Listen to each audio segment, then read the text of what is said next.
Okay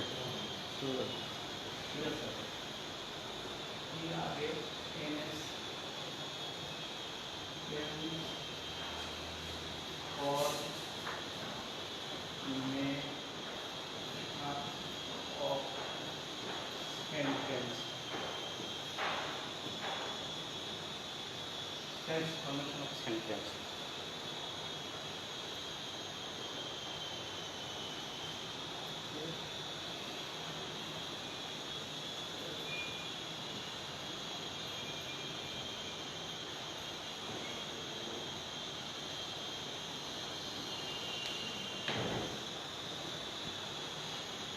Welcome to my attention students. Today's lesson, transformation of sentence. Transformation of sentence শিখার পূর্ব শর্ত। Transformation of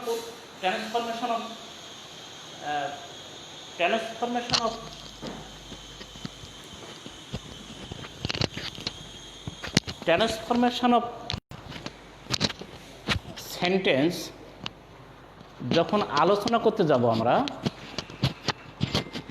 transformation of sentence যখন আমরা আলোচনা করতে যাব, তখন আমরা দেখতে হবে যে ট্রান্সফরমেশন আলোচনার পূর্বে আমাদের কি আলোচনা করলে এইটা আমাদের কাছে ইজি হবে। তো ট্রান্সফরমেশনের অনেকগুলো আলোচনা রয়েছে, যেমন অ্যাফার্মেটিভ থেকে নেগেটিভ, অ্যাসার্টিভ থেকে ইন্টারোগেটিভ, অ্যাসাইটিভ থেকে এক্সক্লেমেটরি, এইরকম অনেক আলোচনা রয়েছে। তো আজকে যেহেতু 10-এর ক্লাস, আমি এর আগে ক্লাসে অনেক কিছু আলোচনা করেছি। তো আজকে যেটা আলোচনা করেছি এটাও তোমাদের আলোচনা হয়েছে। তারপরেও আমি আজকে যে জিনিসটা আলোচনা করতে যাবো সেটা হচ্ছে simple complex compound. Simple complex compound যখন আমরা পরিবর্তন করতে যাব, তার কিছু শর্ত রয়েছে। শর্ত মানে এর কিছু পূর্ব শর্ত রয়েছে, যে জিনিসগুলো জানলে আমরা এই ট্রান্সফরমেশনটা আমরা আলোচনা করতে সুবিধা হবে। তাহলে পূর্ব শর্তগুলো কি, আমরা সেইগুলো জেনে নিই। আমাদের প্রথমে জানতে হবে যে ক্লজ জানতে হবে। আমাদেরকে প্রথম হচ্ছে ক্লজ জানতে হবে। Clause, CLAUSE, clause. এই ক্লজটা পূর্ব শর্ত। এইটা যদি জানি তাহলে আমাদের সিম্পল কমপ্লেক্স কম্পাউন্ড করতে সুবিধা হবে, কারণ এটা খুব ইম্পর্ট্যান্ট একটা বিষয়। তাহলে আমরা দেখি ক্লজ কাকে বলে। একটা উদাহরণ দিয়ে বোঝাই ক্লজ কাকে বলে। He told me that he had been ইল।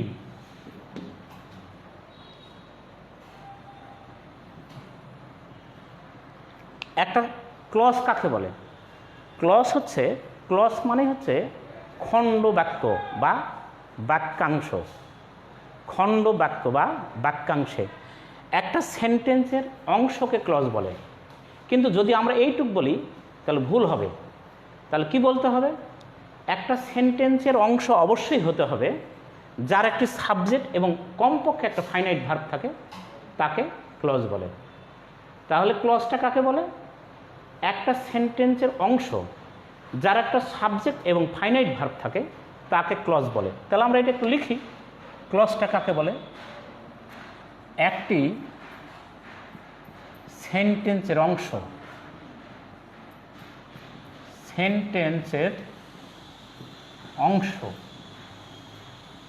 যার একটি সাবজেক্ট এবং একটি ফাইনাইট ভার্ব থাকে, ফাইনাইট ভার্ব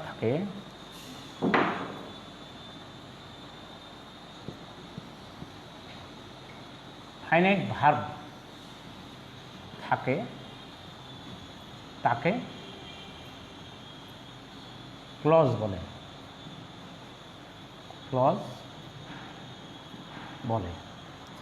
তাহলে আমরা কি জানলাম, ক্লজটা কাকে বলে।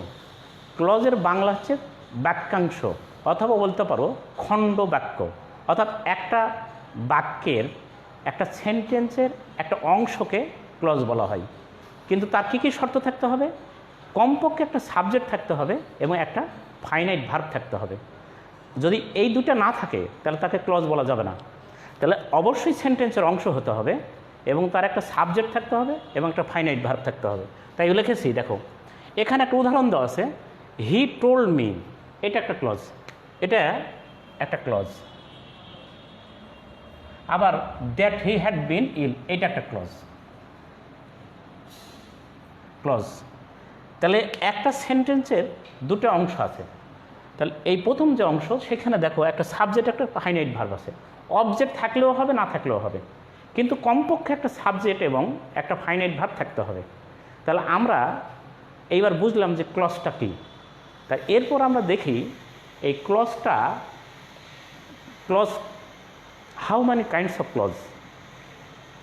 Clause 3 kinds there are. কী কী আমরা এবার দেখি।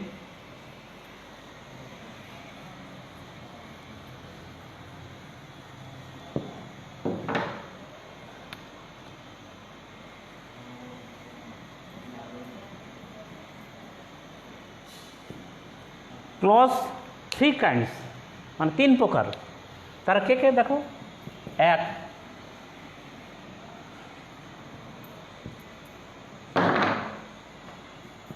এক হচ্ছে principal clause, principal clause, principal clause. 2 subordinate clause,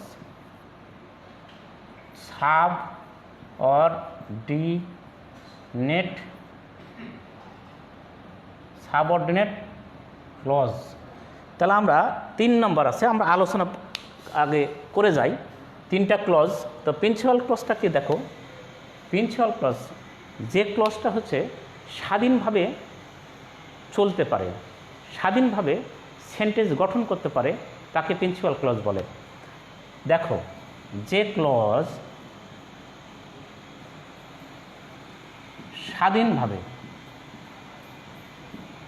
স্বাধীনভাবে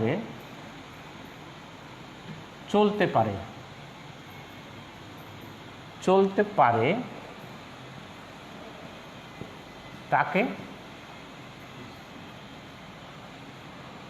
তাকে প্রিন্সিপাল ক্লজ বলে। প্রিন্সিপাল ক্লজ বলে। যেমন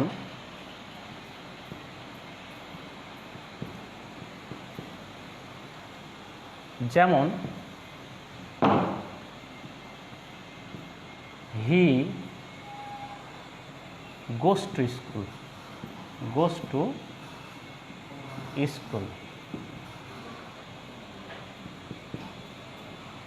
I know the boy। এইগুলো হচ্ছে প্রিন্সিপাল ক্লজ। তাহলে প্রিন্সিপাল ক্লজের শর্ত কি, যে ক্লজটা কারো ধার ধারে না, যে ক্লজটা নিজেই চলতে পারে, নিজেই বাক্য গঠন করতে পারে, তাকেই বলা হয় প্রিন্সিপাল ক্লজ। তাহলে আমরা বুঝলাম প্রিন্সিপাল ক্লজটা কি। উদাহরণ দেখো, he goes to school, I know the boy. তাহলে হি গোজ টু স্কুল, এখানে একটা সাবজেক্ট আছে, একটা ফাইনাইট ভার্ব আছে, এক্সটেনশন আছে, থাকলেও হবে, না থাকলেও হবে। এখানে একটা আই আছে সাবজেক্ট, একটা আছে ফাইনাইট ভার্ব, আর অবজেক্ট আছে। তাহলে আমরা সাবজেক্ট এবং ফাইনাইট ভার্ব, মানে সাবজেক্ট এবং ফাইনাইট ভার্ব থাকলেই একটা ক্লজ হয়। তাহলে এখানে আমরা প্রিন্সিপাল ক্লজটা পাইলাম এবং এটা আমরা বুঝলাম। এবার সাবঅর্ডিনেট ক্লজ। সাবঅর্ডিনেট ক্লজ কাকে বলে দেখো, আমরা আলোচনা করে 3টা ক্লজ আলোচনা করি। সাবঅর্ডিনেট ক্লজ হচ্ছে প্রিন্সিপাল ক্লজের উপর নির্ভরশীল। যে ক্লজ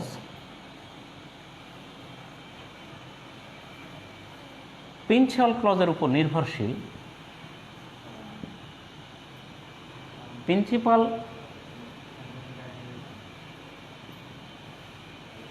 ক্লজের উপর নির্ভরশীল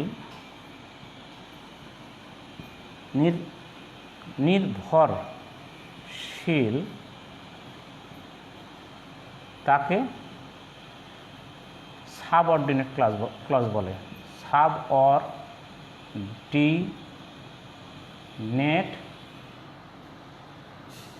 সাবঅর্ডিনেট ক্লজ বলে। তাহলে সাবঅর্ডিনেট ক্লজ কাকে বলে?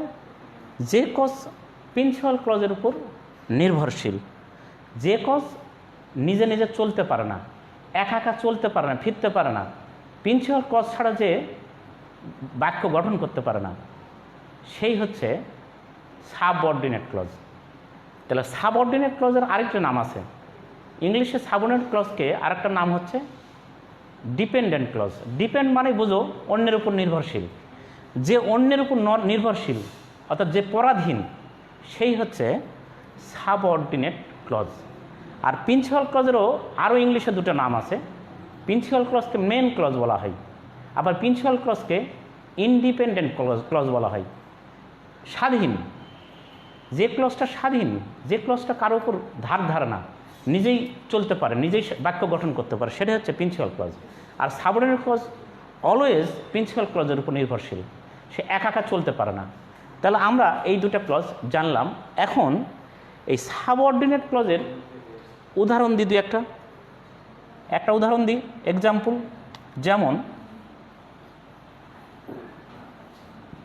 যেমন ইফ ইউ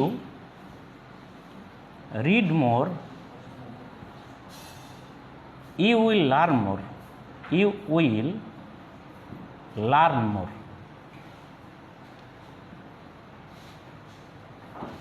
তাহলে এখানে দুটি ক্লজ আছে, একটা হচ্ছে সাবঅর্ডিনেট ক্লজ, একটা হচ্ছে প্রিন্সিপাল ক্লজ। তাহলে এখানে আমাদের সাবঅর্ডিনেট ক্লজটা হচ্ছে এইটা। তাহলে আমাদের দরকার হচ্ছে কি সাবঅর্ডিনেট ক্লজ। তাহলে আমরা বোঝাচ্ছি কি, আজকে আমরা এইখানে আলোচনা করছি যে সাবঅর্ডিনেট ক্লজ। তাহলে সাবঅর্ডিনেট ক্লজ এইটা, সাবঅর্ডিনেট ক্লজ। দেখো সাবঅর্ডিনেট ক্লজ কিন্তু একা চলতে পারে না, এটা সবসময় প্রিন্সিপাল ক্লজের উপর নির্ভরশীল। তাহলে কি বলছে? ইফ ইউ রিড, যদি তুমি পড়ো বলে তুমি যদি থেমে যাও, দেখবা যে এর কোনো মিনিং হবে না। যদি তুমি পড়ো, তারপর কিছু থেকে যায়, কি থাকে? You will read learn more. যদি তুমি বেশি পড়ো, অধিক পড়ো, তাহলে তুমি অধিক শিখবে। এই যে এই পুরোটা হলে গা প্রিন্সিপাল ক্লজ আসলে গা তোমার সাবঅর্ডিনেট ক্লজটা কাজ করতে পারবে, মিনিং হবে তার। শুধু সাবঅর্ডিনেট ক্লজ একা চলতে পারে না। ঠিক অনুরূপভাবে আরেকটা দেখো, he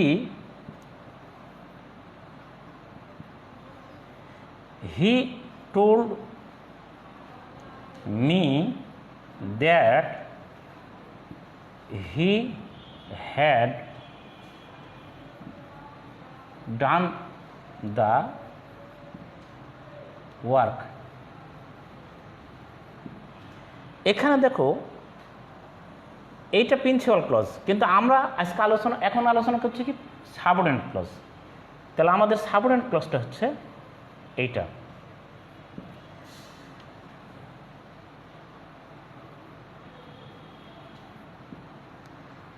that he had done the work, এটা হচ্ছে আমাদের সাবঅর্ডিনেট ক্লজ।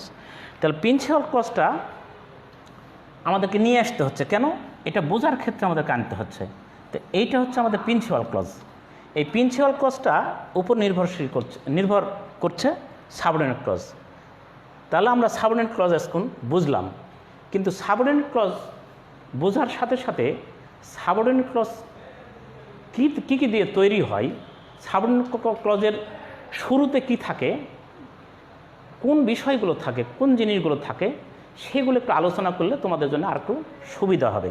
তাহলে আমরা একটু আলোচনা করি সাবঅর্ডিনেট ক্লজে কী কী প্রয়োজন হয় আমাদের সাবঅর্ডিনেটস তৈরি করতে গেলে কী কী জিনিস আসে।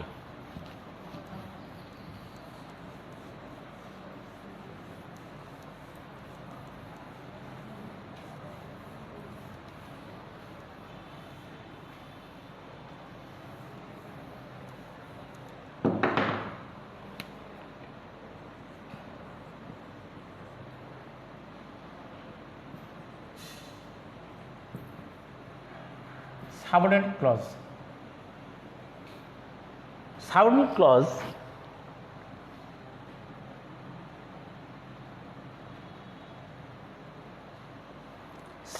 ক্লজ আমরা যখন বুঝতে যাব এই সাবঅর্ডিনেট ক্লজের কতগুলো জিনিস, যে জিনিসগুলো আমাদের জানা দরকার সেই জিনিসগুলো বুঝতে পারলেই এটা চিনতে সুবিধা হবে এবং সেটা চেনা আমাদের জরুরি। কারণ আমরা যখন সেন্টেন্স পরিবর্তন করতে যাব অথবা সেন্টেন্স চিনতে যাব তখন এই ক্লজটাও চেনা দরকার। তাহলে দেখি আমরা এই ক্লজটা কীভাবে চেনা যায়। হ্যাঁ, সাবঅর্ডিনেট ক্লজ চেনার উপায়।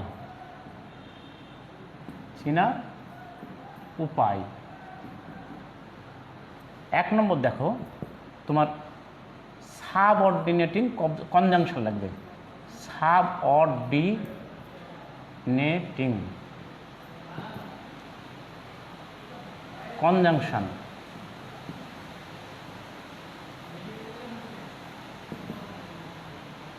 Subordinating conjunction. তাহলে সাবঅর্ডিনেটিং কনজাংশন কোনগুলো দেখো, since, as, if,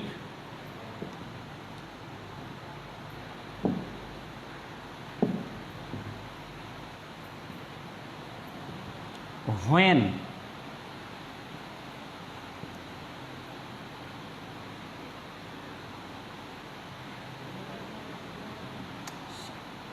that,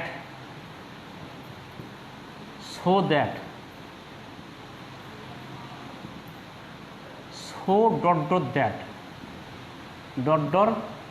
that, since, as, if, when, that, so that, so that। 1 2 3 4 5 6 7 মোটামুটি এই কয়টা জানলেই হবে। আরও আছে দুই একটা এটসেট্রা, যে জিনিসগুলো তোমাদের জানলে খুব সহজ হবে।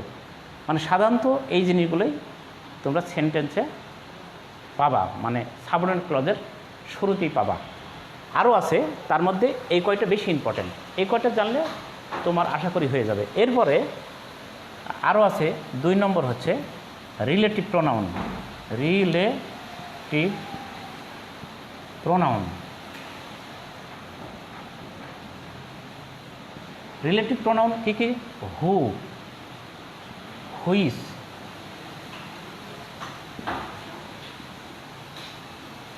হু, হুইস, হোম। আচ্ছা, হোয়াটও হবে, তারপর হোম, তারপরে দ্যাট, এটসেট্রা। এইগুলো হচ্ছে আমাদেরকে জানতে হবে। হু, হুইস, হোম, তারপরে আরেকটা আছে হুজ আছে, দ্যাট, এটসেট্রা। এই কয়টা মোটামুটি জানলেই হবে। 3 নম্বর relative adverb. Relative adverb. Relative adverb. Relative adverb কী কী দেখো? When, where, why, how, etcetera.